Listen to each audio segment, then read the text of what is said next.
Okay, everyone. So during the previous video, we talked about some indicators, and today we'll talk about something else. It's not an indicator, but it's a tool, very powerful tool that will allow you to basically confirm a trade, and by basically comparing it with multiple other assets.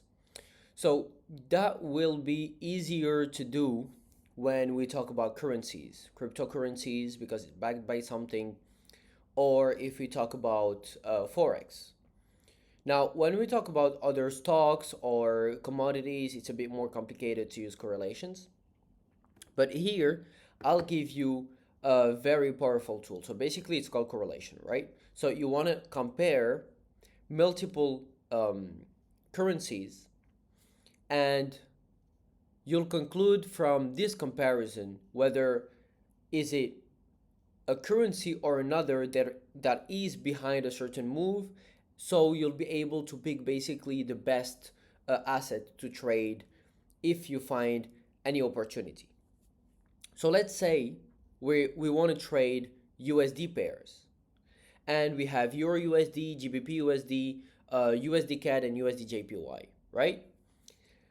And you see, you're basically looking at Euro USD, and you have a big move that you see, and you want to basically know if it's USD that is moving or Euro that is moving. So you'll go and open other USD pairs and see if you have the same move that is displayed, right? So here on Euro USD, you basically have a big push on Friday to the upside. You have the same move on GBP USD. And now on USD JPY, you have an opposite move because USD is on the other hand of the pair, right? So Euro USD, if you have a weak USD, the price will go up. But on USD JPY, if you have a weak USD, the price will go down. Okay, it's inverse. So you want to keep that in mind. And here on USD CAD, same thing, you have a push to the downside, right? Now, when I was looking at this push, for example, that came and retested this low on Euro USD, I thought, hey, that's pretty weird, okay? Because this move had purpose. We know that USD is weak, so why did it pull back so low? However, when you look at other currencies, for example, it didn't pull back so low from that move. So you may ask yourself, is this a reversal and will start going down? So USD will become stronger, or did it just pull back very low and USD will keep losing power while Euro, GBP, JPY, CAD will be a bit stronger than USD compared to USD, and then we'll be able to buy and ride these moves. So when you look at this, you can have a more logical and a more thoughtful and a more mindful decision when you take a trade. For the simple reason that, for example, if I see this and I see this big push to the downside, I might be biased, for example, to sell, right? However, when I look at all of these, I'm thinking that probably it would be too risky to sell, and I'll wait a bit more. If I absolutely want to trade Euro USD, I'll wait a bit more to see if there's any buy opportunities, because I see that here everywhere USD is still very weak.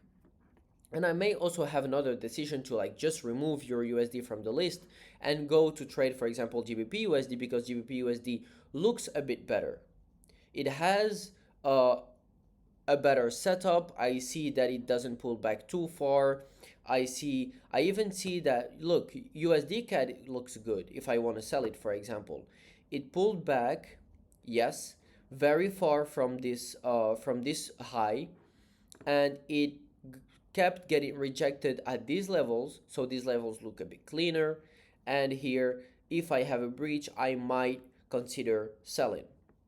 Well, here it's a bit more messy on USD JPY because we had a big push to the downside that didn't sustain. So we had that push back to the upside, but it never breached these highs. Keeps getting rejected, which is good for us as well. Now, Euro USD looks a bit messy. That looks the messiest. Um, and here GBP USD looks a bit better in terms of setup, right? So correlation basically allows you to compare um, assets with a certain common point and basically decide if that common thing they have is the cause of a certain move of the price. And if it is, then you can basically compare them all, see the best setup, see the best price move, the best opportunity, and take that safest, best opportunity and write the price with it. Now, this is very important. So, the more you'll practice it, the better you'll get at it, right?